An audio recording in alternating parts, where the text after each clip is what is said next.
Este van, nem a versenyt mondom. Azért jöttem ide, hogy elmondjam nektek, hogy ma mit tanultam. Egy nehezen megtanult lecke is egy megtanult lecke.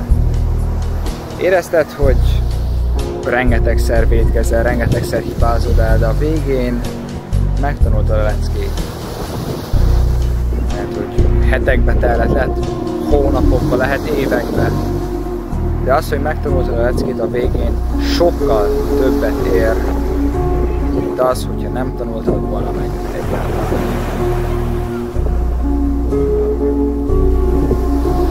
Látod, Isten, ő mindig munkálkodik az életedben. Akár látod ezt, akár nem.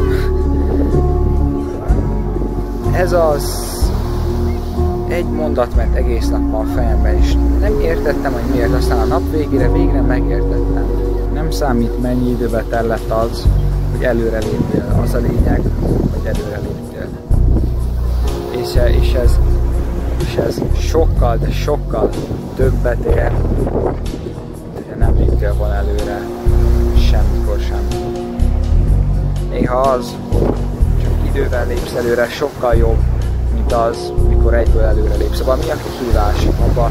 Hol van a tapasztalat, hol van az öröm, a gyakorlat, bölcsességszerzés, tudásszerzés, hol van abban a kihívás? Sehol.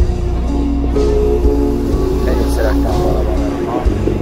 Isten áldjon meg.